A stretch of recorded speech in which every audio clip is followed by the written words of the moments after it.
신약 성경 야고보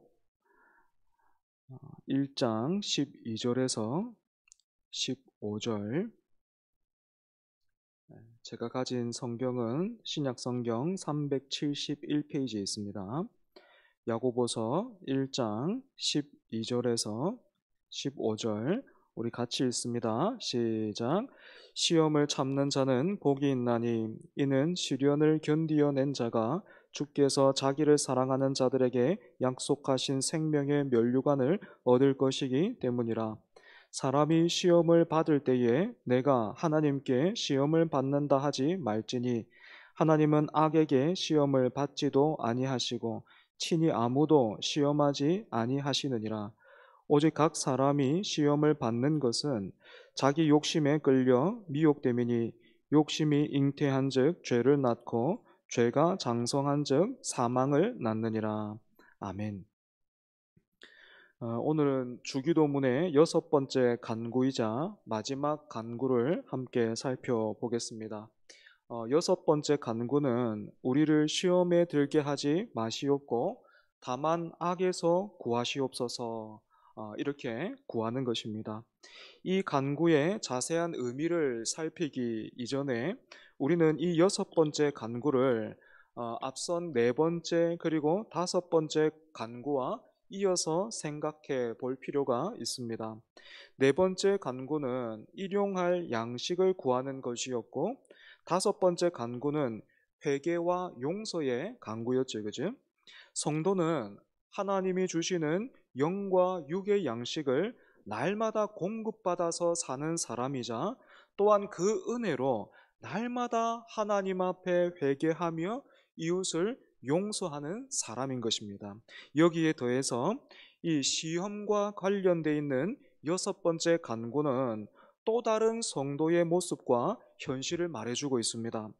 우리는 날마다 하나님의 은혜로 살고 또 날마다 회개하지만 또한 날마다 시험에 빠질 수 있는 연약한 존재라는 것을 말해주고 있는 거죠. 그럼에도 불구하고 간혹 어떤 분들은 오히려 반대로 자신의 강함을 드러내고 또한 자랑하고 싶어 하기도 합니다. 예를 들면 평소에 화를 잘 내던 사람이 어느 날 이렇게 말하는 거죠. 내가 은혜를 받고 보니까 이제 그 어떤 경우에도 나는 화를 내지 않게 되었다. 뭐 이렇게 말하고 다니는 사람이 있다면 어떻겠습니까? 당연히 주변 사람들은 관심을 가지고 참 신기하네요. 참 감사한 일이네요. 어떻게 그렇게 될 수 있었습니까? 좀 가르쳐 주십시오. 이렇게 할 것입니다. 하지만 여러분, 저는 성도의 성숙과 자람이 이처럼 어느 날 한번 은혜를 세게 그리고 또 뜨겁게 받았더니 문제가 해결되었고 끝나버렸다라는 이런 식으로 이루어지지 않는다, 그렇게 생각합니다. 그러면 여러분, 성도가 어떻게 성도다워집니까? 은혜를 받으면요, 가장 먼저는 자기 인식이 달라져요. 자기 인식을 할 수 있게 되는 거죠. 예전에는 화를 낼만 하면 내는 것이 당연했고 또 내 성격이 원래 그래 이렇게 생각하고 살았는데 어느 날 은혜를 받고 내 자신을 보게 되니까 하나님의 말씀에 그 거울 앞에 서서 내 자신을 살펴보니까 아이고, 사실은 그렇게 사는 것이 못난 모습이었고 또 하나님이 기뻐하지 않으신다라는 것을 깨닫게 되는 것입니다. 그렇다고 해서 이제까지 10번이면 10번 다 모두 화를 냈던 사람이 곧바로 은혜를 받았다고 해서 한 번도 화를 내지 않는 사람으로 변하거나 달라지는가? 물론 여러분, 어떤 분들은요 굉장히 드라마틱하게 이렇게 변하는 분들이 간혹 있기는 하지만 대부분은 어떻습니까? 10번에서 9번으로 화를 내는 숫자가 줄기 시작해요. 10번 다 이렇게 이런 문제가 있는데 은혜 받으면 이게 요렇게 되는 게 아니란 말이에요. 이게 못났다. 이게 잘못됐구나. 하나님이 기뻐하시지 않는 것이었구나 하고 깨닫고 난 뒤에 어떻게 된다고요? 스스로 부끄러워하면서 막 애를 써요. 애를 쓰다 보면 어떻게 된다고요? 요렇게 한 번 준다고요. 한 번. 나머지 9번은 여전히 화를 내는 거지. 그지? 그러다가 시간이 지나면, 그래서 계속해서 은혜를 받으면 어떻게 되겠습니까? 9번이 8번으로 줄지.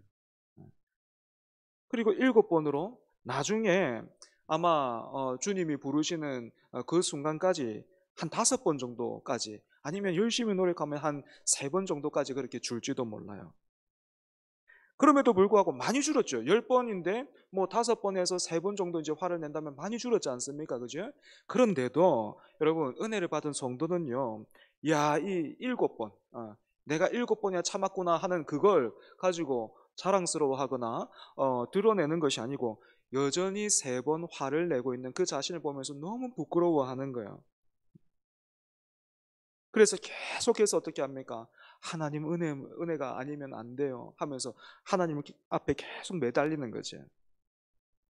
여러분, 이처럼 우리가 이 땅에서 사는 동안에는 지금 우리나라가 지금 북한과 종전이 된 것이 아니라 휴전 상태에 있기 때문에 늘 긴장을 하고 있어야 하는 것처럼, 죄와의 싸움은 항상 있을 수밖에 없고, 예수님을 닮아가는 이것을 우리가 성화라고 부르잖아요. 그죠?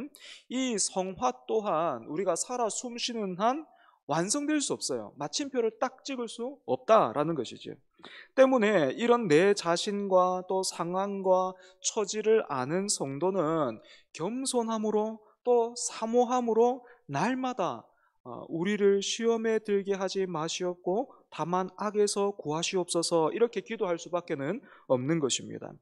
이제 6번째 간구의 내용으로 들어가서 생각해 보면, 여기에는 우리로 하여금 조금 혼란스럽게 하는 표현이 있지요. 그죠?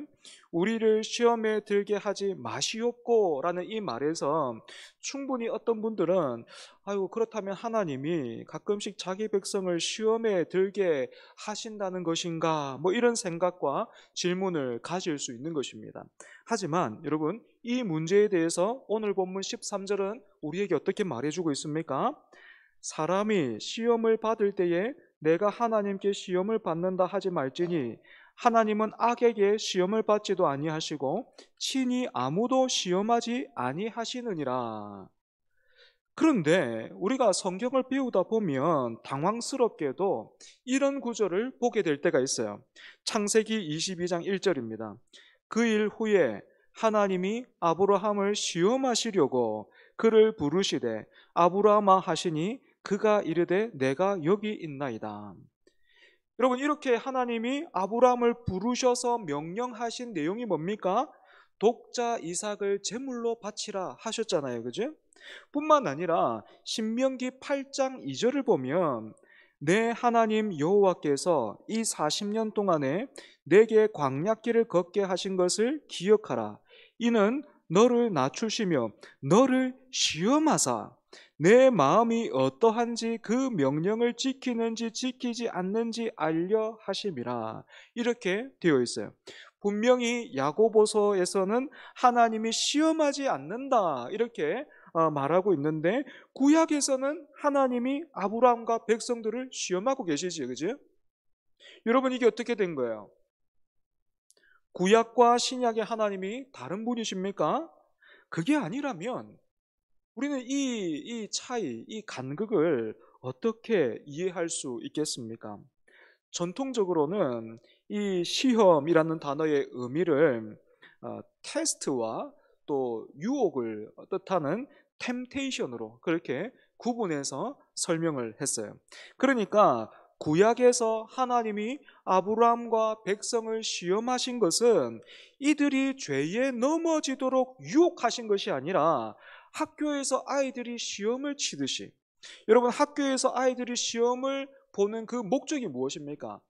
학교에서 보는 시험의 목적이 뭐예요?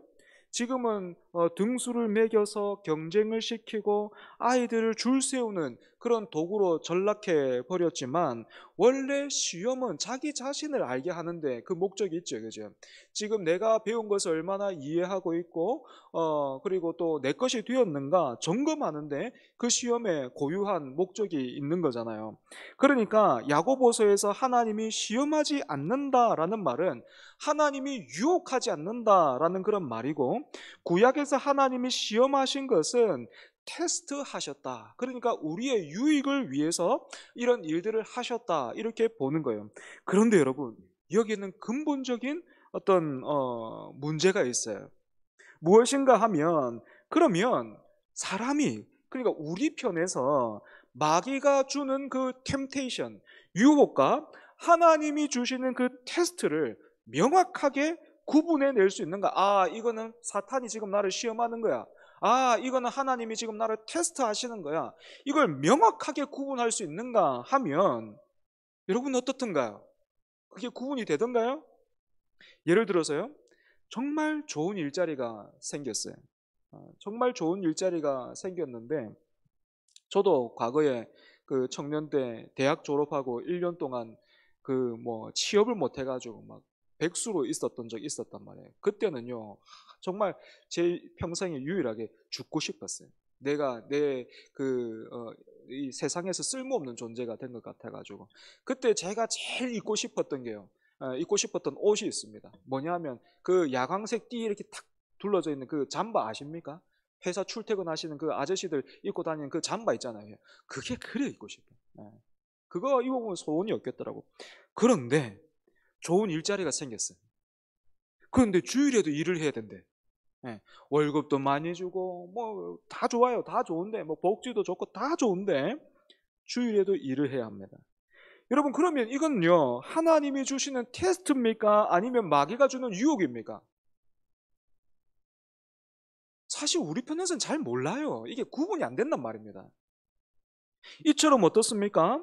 시험은 종종 시련을 통해서 오는데, 하나님께서는 때때로 우리의 믿음을 더욱 튼튼하게 하시려고 우리를 어려운 상황으로 이끄시기도 합니다. 하지만 동시에 이런 시련은 우리 안에 남아있는 여전한 그 연약함과 미숙함으로 인해서 우리가 죄에 그냥 이렇게 퐁당 빠지기도 해요. 하나님의 어떤 목적과는 다르게 죄에 빠지는 시험이 될 수도 있는 겁니다. 물론 이와 정반대의 경우도 많습니다. 마귀가 우리를 유혹해서 넘어뜨리려고 던진 시험이지만 하나님의 그 은혜와 붙드심으로 우리가 그 유혹에서 벗어나서 승리하는 경우도 있습니다.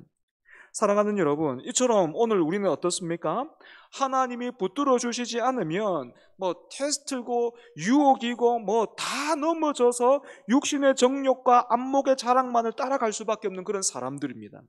성도는 사탄과 세상과 자기의 부패한 육신을 대항하는 일에 내 자신이 얼마나 나약한 존재인지를 아는 사람들이에요. 내 마음이 마치 화약통 같아서 누가 어떻게 됐든지 성냥개비 하나 같은 그 작은 불씨만 이렇게 당겨도 언제든지 막 이렇게 터져 버릴 수 있다는 것을 체험적으로 알고 있는 사람이 바로 성도인 거예요. 때문에 성도는 날마다 일용할 양식을 구하고 회개와 용서의 기도를 드리는 것처럼 매일 우리를 시험에 들게 하지 마시옵고 다만 악에서 구하시옵소서, 이렇게 기도해야 하는 것입니다. 사랑하는 여러분, 이렇게 우리가 날마다 하나님의 말씀과 은혜로 스스로를 점검한다면 우리는 절대로요, 내 자신을 믿고 의지하지 않을 거예요. 성경에 보면 굉장히 희한한 믿음의 고백이 있잖아요. 그죠? 귀신 들린 아들을 둔 그 아버지가 예수님을 찾아왔는데, 그 아버지가 예수님 발 앞에 엎드려서 뭐라고 했습니까? 내가 믿나이다. 나의 믿음 없음을 도와주소서. 이 믿는 거예요, 안 믿는 거예요? 이게 무슨 말이에요? 내가 믿기는 하는데 내 스스로 나를 신뢰할 수 없으니 그런 나를 불쌍히 여겨주소서. 그런 의미잖아요. 그죠? 그럼에도 불구하고 내 자신을 믿는 사람은 교만할 뿐만 아니라 어리석은 사람입니다. 제가 말씀을 준비하면서 책에서 이런 이야기를 읽었어요. 영국의 역사에는 이 개신교도들을 잔혹하게 핍박했던 메리라는 여왕이 있습니다. 이 여왕이 얼마나 잔인했으면 별명이 피의 메리였어요. 블러드 메리. 이 여왕 시대에 우리와 같은 신앙을 지키다가 사형을 선고받은 두 사람이 있었습니다. 이 당시 사형은 이렇게 화형이 대부분이었거든요. 이 화형을 선언을 받은 거예요. 그런데 이 두 사람 중에 한 사람은 나는 용감하게 죽을 준비가 되어 있다. 그렇게 큰 소리로 자랑했습니다. 그러면서 나는 지금 견고한 복음과 믿음 위에 서 있기 때문에 앞으로 내일 당할 그 고난은 전혀 걱정하지 않는다고. 오히려 나는 그 결혼식을 기다리고 있는 신부처럼, 신부가 신랑을 맞이할 준비를 하는 것처럼 나는 지금 주님 만날 그때와 그 시간만을 고대하고 있다. 감옥에 갇혀서 그렇게 막 고백을 했습니다. 하지만 같이 갇힌 사람은요, 또 다른 사람은 이렇게 큰 소리로 외치고 있는 그 동료를 향해서 이렇게 말했다 그래요. 사실 나는 당신과는 다르게 지금 너무 두렵고 무섭다고. 그래서 혹시 내일 그 처형장에서 내가 주님을 부인할지도 모르니까 이런 나를 위해서 기도해달라 그렇게 부탁했습니다. 그리고 이 사람은요, 오랜 시간 이 자신의 연약함에 눈물을 흘리면서 하나님께 힘을 달라고 그렇게 부르짖었어요. 이렇게 막 눈물로 기도하고 있는 이 사람을 향해서 그 앞서서 막 이렇게 큰 소리로 나는 준비가 되어 있다 이렇게 말했던 그 사람은 이 동료를 향해서 왜 이렇게 믿음이 없고 나약하냐면서 자기 동료를 끊임없이 나무랐고 또 꾸짖었습니다. 하지만 이 두 사람이 말뚝에 실제로 매달리게 되자 그렇게나 담대했던 사람은 불이 붙기가 무섭게 신앙을 저버렸지만 내가 시험에 들지 않게 해주세요 이렇게 기도했던 사람은 잿더미가 될 때까지 하나님을 찬송하고 높이며 바위처럼 꼼짝하지 않고 서 있었습니다. 사랑하는 여러분, 우리 중에는 이 여섯 번째의 간구가 필요 없을 정도로 성숙하고 강한 사람은 아무도 없습니다. 그리고 우리 평생에 절대로 우리는 그와 같이 강해지지 않습니다. 때문에 이 간구는 오늘 우리 기도의 제목이 되어야 하고 한동안 외면하고 잊고 있었다면 우리가 당장 회복해야 할 간구의 내용이 되는 것입니다. 그리고 우리가 진심으로 시험에 들지 않게 해주세요 이렇게 기도하고 있다면 동시에 우리는 내가 시험에 들 만한 상황과 조건은 적극적으로 피해야 합니다. 그렇지 않다면 우리는 외식하는 사람에 불과하지요. 지금은 뭐 많이 사라지고 PC방으로 대체됐지만 제가 어렸을 때는 동네에 오락실이 몇 곳 그렇게 있었습니다. 그리고 그 당시 오락실에는 그 품행이 불량한 그런 친구들이 종종 있었기 때문에 부모님들은 자녀들에게 이 오락실 가지 마라 막 그렇게 단속을 했죠, 그지? 그런데 거기가 왜 그래 재밌어요, 그지? 제가 뭐 게임을 잘하는 것도 아닌데 그리고 또 압니다. 그렇게 막 너무 재밌어 보여가지고 아꼈던 용돈 좀 사용해가지고 게임 해보면 그 나올 때 그 허무함, 그 허전함 많이 경험해봤거든요. 그런데 아이 너무 재밌으니까 계속 하게 되더라고. 그래서 한 번씩 오락실을 들어갈 때면 막 그 익숙한 시그니처 그 동네 애들 시그니처 그 모습이 있어요. 좌우를 빨리 번개같이 살피고 후다닥 달려 들어가는 거지, 그지? 저도 그렇게 후다닥 뛰어 들어갔습니다. 그런데 그 오락실에 들어가면서도 어떻습니까? 좌우를 살피고 후다닥 들어간다는 것은 뭐 양심에 조금 이렇게 걸리는 게 있다는 거잖아요, 그죠? 그러다 보니까 또 그때는 또 막 그 기억에 오락실은 거의 막 지하였던 것 같아. 그 지하 계단을 내려가면서 제가 이렇게 기도했던 적이 있어요. 기억이 있습니다. 하나님, 오락실에 가는 게 하나님의 뜻이 아니라면 지금 내 걸음을 멈추거나 막아주세요. 여러분, 제가 무슨 말을 하고 싶어 하는지 아시겠습니까? 불 위에 손을 올려둔 채 하나님 뜻을 좀 알려주십시오. 그리고 이 손이 안 뜨겁게 해주세요. 이렇게 말하고 있는, 이렇게 기도하는 사람이 있다면 여러분, 그게 뭔 기도입니까? 그건 말도 안 되는 거죠, 그죠? 그러니까 시험과 유혹에 빠지지 않게 해달라고 기도하고 있는 사람이 사실은 자기가 약한 부분에 스스로를 계속해서 노출시키고 있다면 그 사람이 아무리 여섯 번째 간구로 열심히 진심으로 기도한다고 해도 그 기도는 어떻습니까? 가식이요 또 외식이 되는 것이에요. 우리가 물에 빠지고 싶지 않다면 당연히 물가에서부터 멀어져야 될 것이고, 또 벼랑에서 떨어지고 싶지 않다면 벼랑 가까이에 가지 말아야 하는 것과 마찬가지인 것입니다.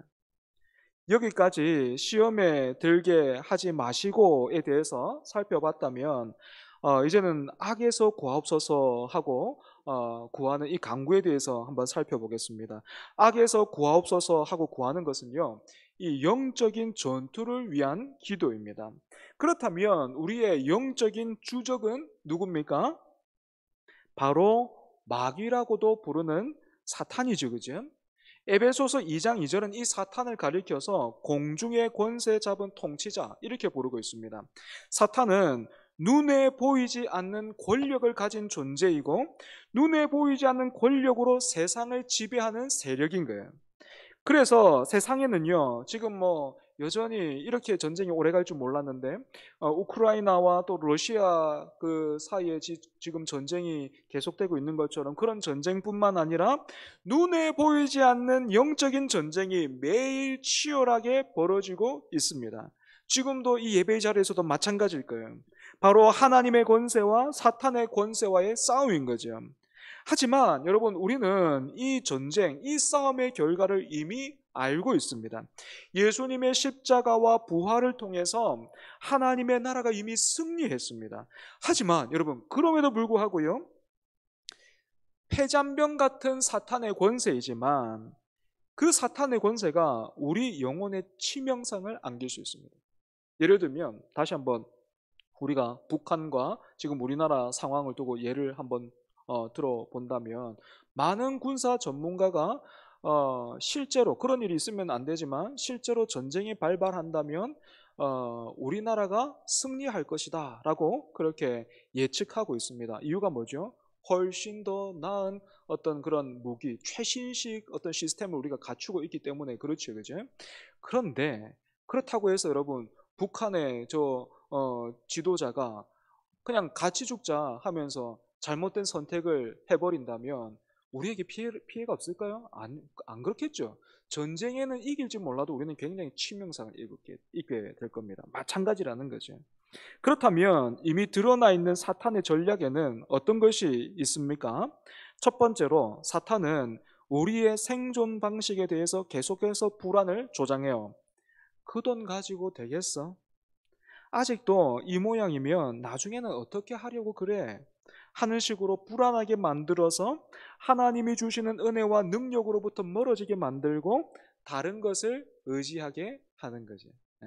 그래서 기도의 자리에 나오지 못하도록, 예배의 자리에 머물지 못하도록, 다른 것을 의지하고 다른 것에서 위로받도록 그렇게, 예배는 해치우고 기도도 해치우고 말씀 읽는 것도 해치워버리고, 실제로는 다른 것을 의지하도록 그렇게 만드는 것입니다.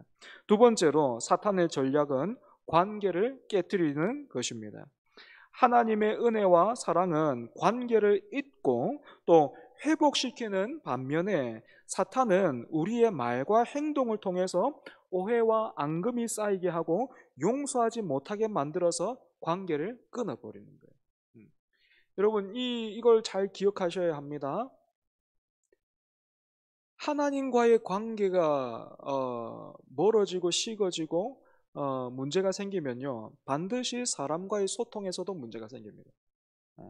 반대도 마찬가지입니다.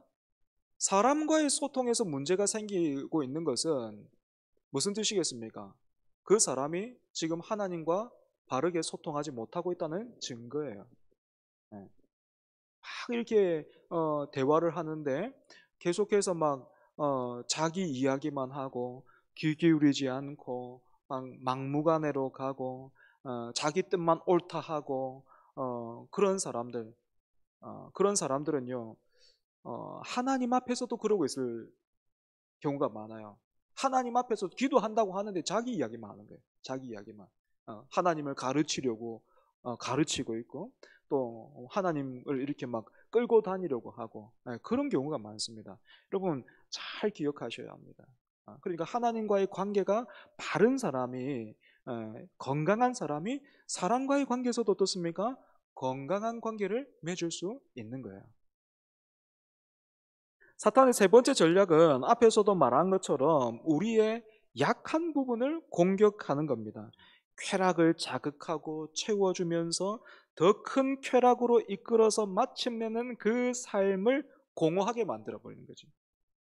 마지막으로 우리는 주기도문의 이 여섯 번째 간구가 도움과 구원의 간구일 뿐만 아니라 승리의 간구다라는 것을 우리는 기억할 필요가 있습니다. 주님께서 하나님이 하실 수 없는 일을 구하라 그렇게 가르치지는 않으셨겠죠, 그죠? 때문에 주님께서 이렇게 기도하라 하신 것은 하나님께서 시험을 이기게 하시고 또 악에서 능히 구원하시는 분이시기 때문에 우리에게 이와 같이 기도하라 가르쳐 주신 것입니다.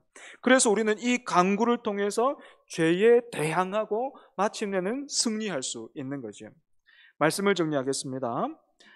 웨스터민스터 신앙고백과 더불어서 건전한 신앙고백으로 인정받고 있는 하이델베르크 요리문답을 보면 오늘 우리가 살펴본 여섯 번째 간구의 의미를 이렇게 잘 요약해 놓고 있습니다.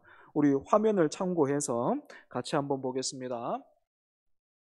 127문인데 여기서 여섯 번째 간구는 무엇입니까? 라는 말은 주기도문에서 여섯 번째 간구는 무엇입니까? 라는 뜻이에요.